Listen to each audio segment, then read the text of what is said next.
What's up, guys? Roger Reps here, back again with another upload. You read the title, you read the thumbnail, you know what we're going to talk about today. We're going to be talking about my top 3 favorite fantasy or unreleased sneakers.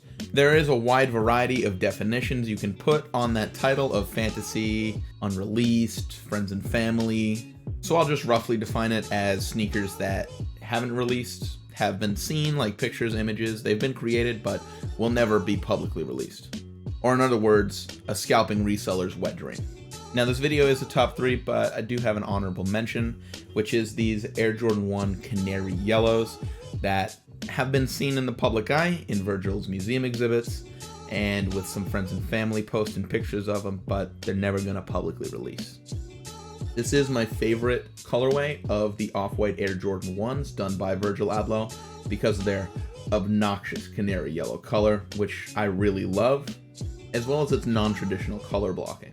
We can see it pretty much follows the regular old Chicago style color blocking, but it deviates at the ankle collar here with it continuing to be white instead of yellow. I would consider these in my top unreleased and fantasy sneakers, especially because these have been in the public eye so much as of late, so I'll just move on. Editor Jared here. I know you hear this spiel from every YouTuber, but if you guys could please subscribe, that'd be greatly appreciated. We can see on this little bit on the studio page, this is not a screenshot. You can see my mouse moving. 92% of you guys that watch my videos are not subscribed. So you could please hit that button, get that number bigger, give me a little bit of dopamine. That'd be greatly appreciated. The first one I'm going to talk about on today's video is more so a collection of sneakers rather than a single one, which makes it a lot more interesting to me because there's a little something for everybody. These are the Otomo Katsuhiro Nike Dunks, which were a collaboration with Comme des Garçons as well. Otomo Katsuhiro is a Japanese artist, screenwriter, animator, and director who created the infamous Akira film, which still to this day is one of the most popular and famous animated films of all time. These Nike Dunks were made in homage to his film Steam Boy, and the colorways are inspired by various characters and parts of the film and his creations.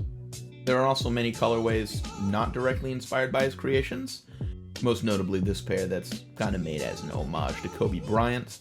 This collection of sneakers is a fantastic excuse for developers to explore with colorways and use wonderful materials, and I'm all for it. Now moving on from that massive collection, we have just a single one sneaker as you would probably expecting. And the second up on my list is these off-white Air Max 90s in this sample gray colorway. This pair is an unreleased sample and there's very little information about it. Just like the canary yellow ones I talked about earlier, these were seen in Virgil's exhibits and have never seen a public release. They were only ever made as a sample pair. I'll admit, I've tried to do research about this pair and tried to gather information about it to share with you guys, but I can't seem to find anything except listings to buy them, so I don't have much to say. I really like this colorway, which deviates from the completely monochromatic look of Virgil's other creations, adding various shades of the gray and black all over the shoe.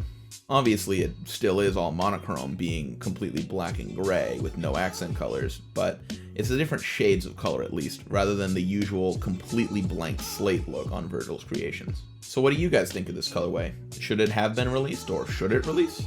And if so, would you try to rock a pair? So now, last but not least, I'm featuring in today's video are these Travis Scott Air Jordan 1 Lows. This colorway matches the original color of the Mocha Lows that were released, although they were released with brown instead of this forest green around the toe and on the lace eyelets and on the back of the heel. But it has the same black suede on the toe and the side panels as well as on the swoosh. These were seen worn by Travis during a live show, but they were made as a one-of-one sample just for him. This colorway is absolutely fantastic in my opinion, the dark forest greens being a favorite of mine. It's really easy to wear with other earth tones and make a nice fit out of it. I like to lace mine up with these white laces to provide some more contrast on them, since the colorway is very one note with both the green and the black being dark colors. Also, it matches the white swoosh on the outside of the shoe. Producers of sneakers have been having a lot of fun with the Travis Scott Jordans, mostly the lows. There's all sorts of different made-up colorways of these, mostly being remixes of the existing colorways, whether they be the mochas like these, or the fragments, or the reverse mochas. Most popular are changes on the fragment lows, which follow the black toe type of color blocking. The most popular of these simply change the blue to be red or green respectively. There's changes on the reverse mocha type of color blocking, such as this black and gray version that's pretty popular. And of course there's recreations of these one-of-one type of friends and family pairs, like these ones on screen that were made for Hiroshi Fujiwara of Fragment. There's also a ton of different colorways that are completely made up, whether they be tasteful or trashy. It's really interesting to me to see how creative these developers can be, coming up with new reimagined colorways of existing popular sneakers. I really appreciate this layer of this subculture, which turns the canceled and unreleased and imaginary into real things for people to enjoy. Thank you guys for watching, and I'll see you in the next one. Adios.